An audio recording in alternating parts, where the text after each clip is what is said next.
Good morning, everyone. This is Corey from Tales from a Polk County Girl, and in this video, I'm going to be talking about why I settled on vertical week on 2 pages versus the other types of planner inserts I've used in the past.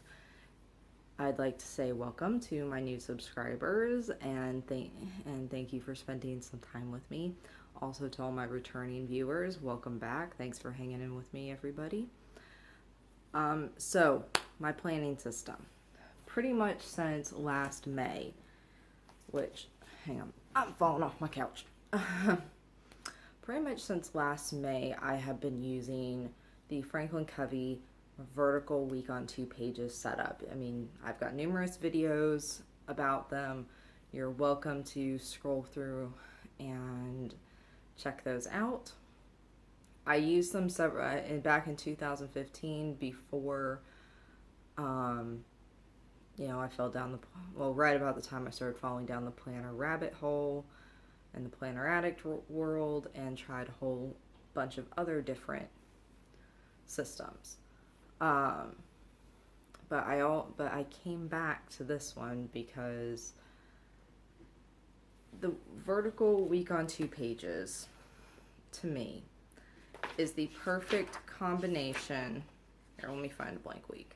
For me, here's just a blank week in April. It's the perfect combination of your weekly layout along with a daily list. That I do like that the time is not in every column.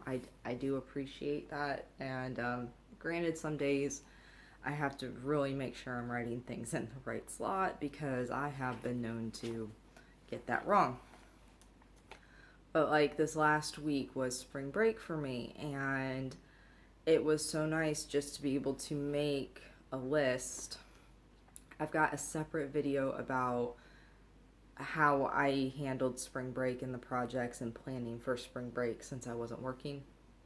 That video is coming. So, but I like being able just to make a list, and you guys know I, plan one day at a time, and whatever doesn't get done here, I'll move it to the next day.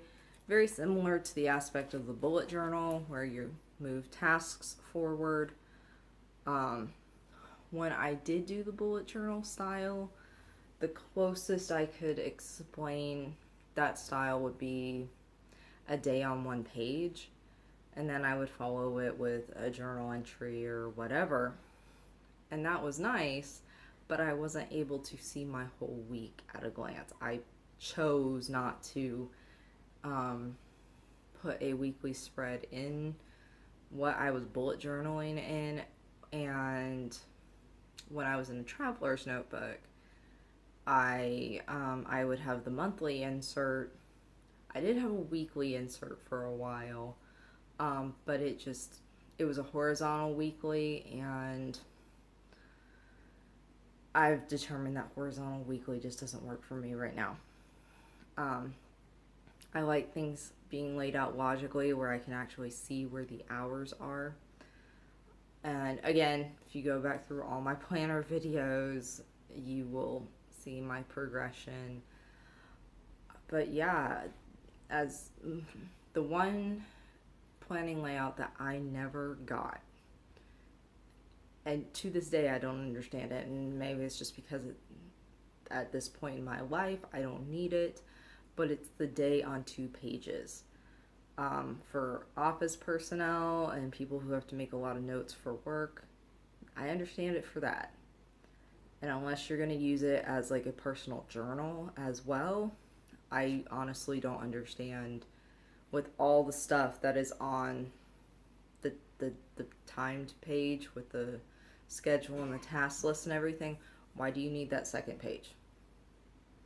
But I mean, I'm also the type of person, let me go back and find it, I keep a piece of paper because the Franklin Covey inserts, the weeks are their own thing. So 2 sheets, 4 pages, a week is its own thing. The weeks aren't back to back. So in between the weeks, I keep a note sheet that I just move if it's not complete. And when it is complete, I have a tasks section and note section that will go into. To me, that is more useful than the day on 2 pages journal or notes page, where now you have to figure out where you wrote that note and you have to keep flipping back through it.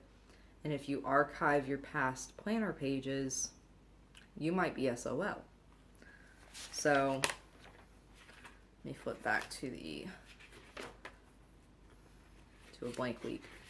So if anybody out there actually does use the day on 2 pages, I'm really interested to hear why you're doing it, because a day on 1 page, even now,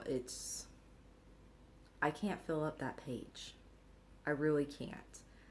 And I can fill a week on 2 pages up very easily, and that's what works for me. So I love it being almost like a little to-do list every week. I can put time-sensitive information down if I need to. I have that option. The daily tasks, I'm still playing around with what I'm going to do with these daily task sections. If you guys remember a few videos ago, I had made stickers. Where are they? I had made stickers that looked like this.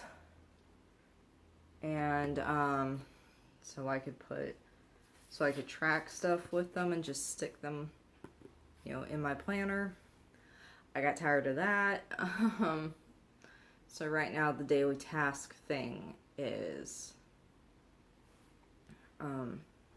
still being worked out. So whenever anybody in the Franklin Covey groups and Daytimer groups on Facebook always ask for insert recommendations, I always recommend Vertical Week on 2 pages if your life isn't so crazy that you do need a day on 1 page. And I do recognize that some people's lives are that nuts and they do need a day on 1 page or 2 page. But a lot of people, when I see them post pictures of the day on 2 page, there's nothing on that second page. And it's like, why did you pay more for more paper? I'm trying to figure it out, But, to each their own. I'm interested to hear what you guys have to say about it. And yeah, I think that's it. If you guys have any questions, please leave them down below. Spring break video coming where I show you how I set up for spring break, because it is different than a normal week for me. I've changed some things around in my planner as well, so I'm going to do a planner setup video if you guys are interested in that. And I think that's it, so take care everybody. Bye.